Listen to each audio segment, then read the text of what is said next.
Baik, Assalamualaikum warahmatullahi wabarakatuh. Selamat pagi, siang, sore, dan malam teman-teman semua. Kami dari kelompok 3, mata kuliah perilaku konsumen kelas 11B1 akan mempresentasikan hasil diskusi kami dengan judul segmentasi pasar. Sebelumnya, perkenalkan kelompok kami. Yang pertama ada Muhammad Ihsan Rumi Basri dengan NIM 190810-121. Selanjutnya ada Siti Ulfiatur Rohmah dengan NIM 190810-173. Selanjutnya ada Aminda Putri Alia Cahya Kurnia dengan NIM 190810-333. Dan terakhir saya sendiri, Winanda Agung Laksono dengan NIM 190810-449.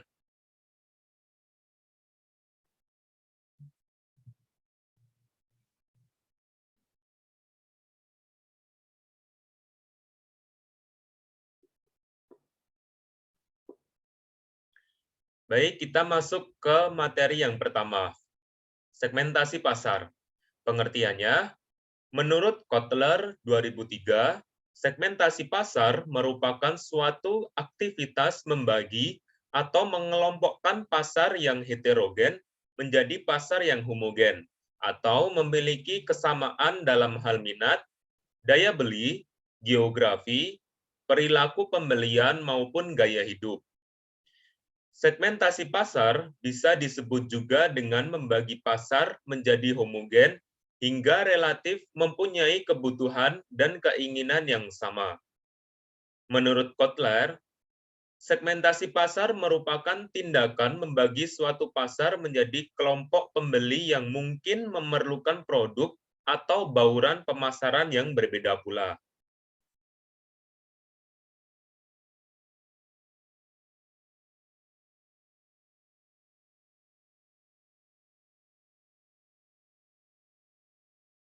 Selanjutnya yaitu peran penting segmentasi. Pertama, segmentasi memungkinkan perusahaan untuk lebih fokus dalam mengalokasikan sumber daya. Segmentasi memungkinkan perusahaan mendapatkan gambaran yang lebih jelas mengenai peta kompetisi serta menentukan posisi pasar perusahaan. Kedua, segmentasi merupakan dasar untuk menentukan komponen-komponen strategi. Segmentasi yang disertai dengan pemilihan target market akan memberikan acuan dalam penentuan position atau positioning. Ketiga, segmentasi merupakan faktor kunci untuk mengalahkan pesaing dengan memandang pasar dari sudut yang unik dan cara yang berbeda dari yang dilakukan pesaing.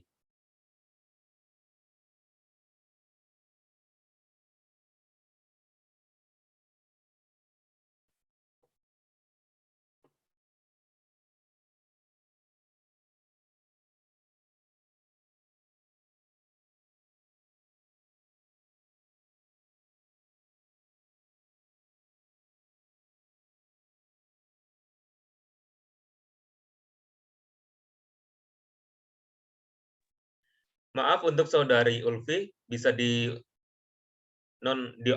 dulu mikrofonnya.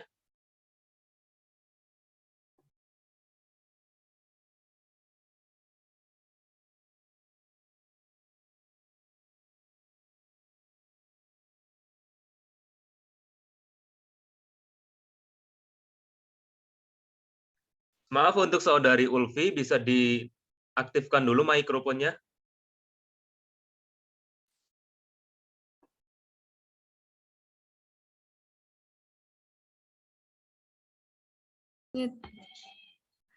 Oh, baik. Berarti tadi ulang ya, belum kedengeran ya? Oke. Baik, yang selanjutnya adalah pola segmentasi pasar. Pola segmentasi pasar itu ada 3 bagian. Yang pertama yaitu ada homogeneous preference atau preferensi homogen. Yang kedua ada diffuse preference atau preferensi yang menyebar. Dan yang terakhir adalah cluster preference atau preferensi yang mengelompok. Yang pertama adalah homogeneous preference. Homogeneous preference merupakan pola yang menunjukkan bahwa konsumen atau nasabah memiliki preferensi atau kesukaan yang sama terhadap produk atau jasa yang ditawarkan. Yang kedua adalah preferensi yang menyebar. Preferensi yang menyebar merupakan pola yang menunjukkan bahwa konsumen memiliki preferensi yang beragam terhadap suatu produk atau jasa yang ditawarkan. Dan yang terakhir adalah preferensi yang mengelompok. Preferensi yang mengelompok merupakan pola yang menunjukkan bahwa konsumen memiliki preferensi yang berkelompok, di mana konsumen yang berada dalam satu kelompok memiliki kesamaan preferensi.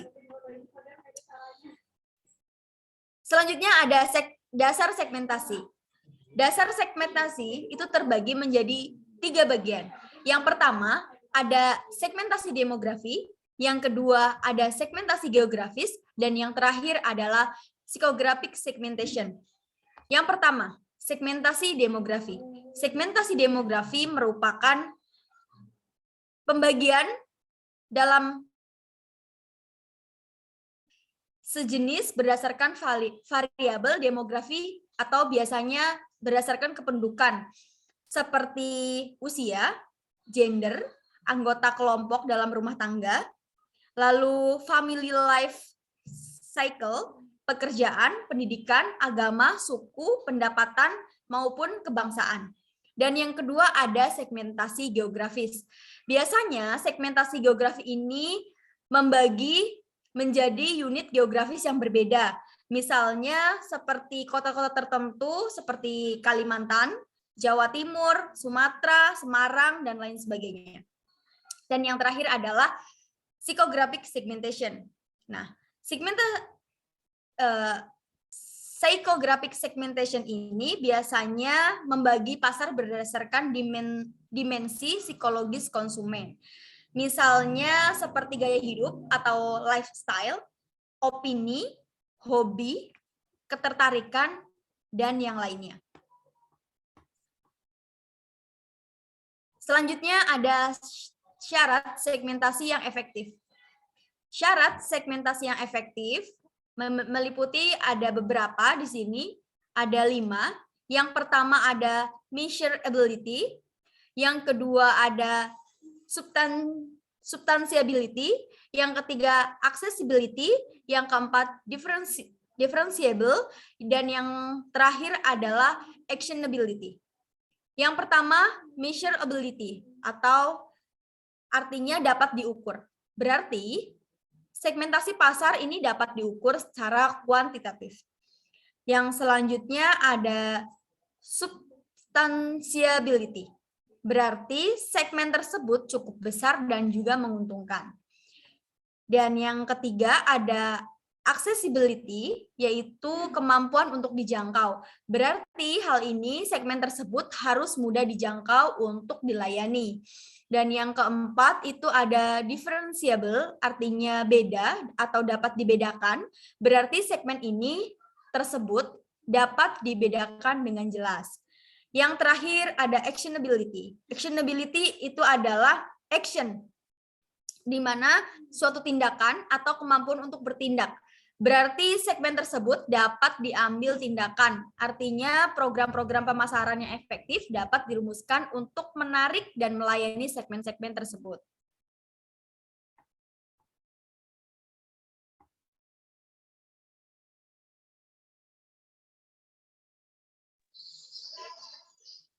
Baik, selanjutnya yaitu segmentasi pasar. Pendekatan segmentasi pasar. Untuk dalam pendekatan segmentasi pasar, mengembangkan spatial map dari persepsi konsumen mengenai merek-merek dalam suatu sektor pasar tertentu. Selanjutnya, mengidentifikasi titik-titik ideal dari konsumen di atas map tadi sehingga permintaan akan suatu produk tertentu dapat diestimasi dengan mengkaji posisinya dalam kaitannya dengan yang ideal tadi.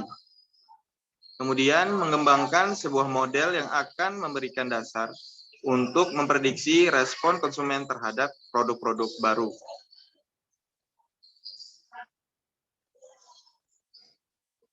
Baik, berikutnya yaitu variabel segmentasi pasar. Variabel segmentasi pasar terbagi atas 4 segmentasi, yaitu ada segmentasi geografis, segmentasi demografis, segmentasi psikografis, dan segmentasi perilaku. Menurut Kotler 2012 menyebutkan bahwa segmentasi pasar dapat dibagi menjadi 4 variabel utama. Yang pertama yaitu segmentasi geografis. Pendekatan ini digunakan untuk mengklasifikasikan pasar berdasarkan lokasi keberadaan konsumen, seperti negara, provinsi, kota, atau lingkungan. Yang kedua, segmentasi demografis. Segmentasi demografis dibagi menjadi kelompok-kelompok berdasarkan variabel demografis yang terdiri dari usia, ukuran keluarga, siklus kehidupan keluarga, jenis kelamin, penghasilan, pekerjaan, agama, ras, generasi kewarganegaraan, dan kelas sosial. Yang ketiga, segmentasi psikografis. Pada pendekatan segmentasi psikografis, pasar atau konsumen dikelompokkan menurut variabel pola atau gaya hidup dan kepribadian. Yang keempat, terakhir, segmentasi perilaku. Pada pendekatan ini, pasar atau konsumen dikelompokkan menurut tingkat pengetahuan sikap,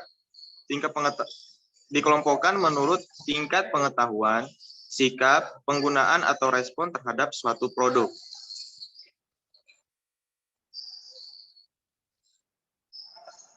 Baik, selanjutnya yaitu manfaat segmentasi pasar. Manfaat segmentasi pasar terbagi dalam 5 bagian. Yang pertama, perusahaan akan dapat mendeteksi secara dini dan tepat mengenai kecenderungan dalam pasar yang senantiasa berubah. Yang kedua, dapat mendesain produk yang benar-benar sesuai dengan permintaan pasar. Ketiga, dapat menentukan kampanye dan periklanan yang paling efektif. Yang keempat, dapat mengarahkan dana promosi yang tersedia melalui media yang tepat bagi segmen yang diperkirakan akan menghasilkan keuntungan yang lebih besar. Kemudian yang terakhir, yang kelima, yaitu dapat digunakan untuk mengukur usaha promosi sesuai dengan masa atau periode-periode di mana reaksi pasar cukup besar.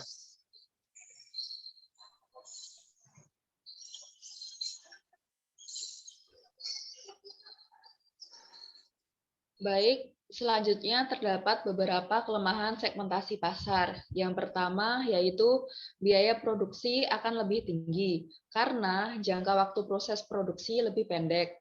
Yang kedua, biaya penelitian atau riset pasar akan bertambah searah dengan banyaknya ragam dan macam segmen pasar yang ditetapkan. Yang ketiga yaitu biaya promosi akan menjadi lebih tinggi ketika sejumlah media tidak menyediakan diskon.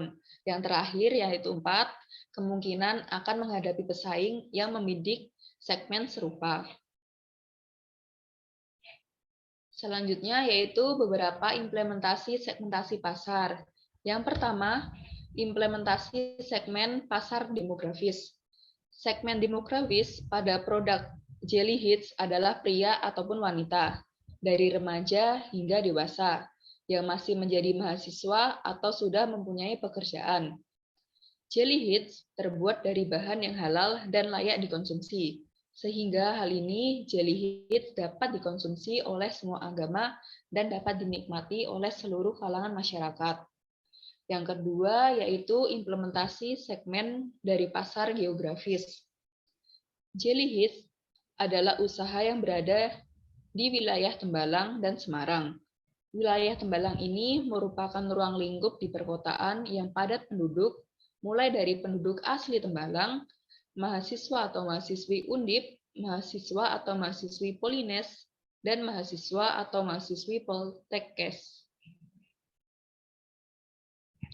Berikutnya yaitu ketiga, implementasi segmen dari pasar psikografis. Pelanggan dapat digolongkan menurut demografis, tetapi seringkali hal itu tidaklah cukup. Pengusaha ingin tahu lebih jauh apa sebenarnya yang membuat orang-orang yang memiliki usia, penghasilan, pendapatan, dan pendidikan yang sama memiliki respon yang berbeda dalam suatu stimulasi pemasaran. Dalam segmentasi pasar psikografis ini, perilaku konsumen diobservasi melalui kelas sosial, gaya hidup, nilai-nilai kehidupan yang dianut, dan kepribadian. Dan yang terakhir yaitu implementasi segmen dari pasar perilaku. Saat perayaan Idul Fitri, banyak daerah yang dikunjungi pemudik dari kota lain dan ada daya tarik wisata, misalnya pantai dan kebun binatang. Yang secara tradisional, hal tersebut selalu dikunjungi. Segmentasi berdasarkan frekuensi perjalanan, termasuk dalam segmentasi pasar perilaku. Sementara dari segi manfaat atau benefitnya, sering dimasukkan dalam baik segmentasi secara perilaku maupun segmentasi psikografis.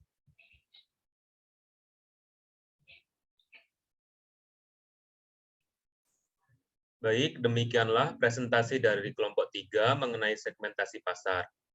Apabila ada kesalahan selama presentasi berlangsung, kami memohon maaf. Wabillahi taufiq wal hidayah. Wassalamualaikum warahmatullahi wabarakatuh. Selamat pagi, siang, sore, dan malam.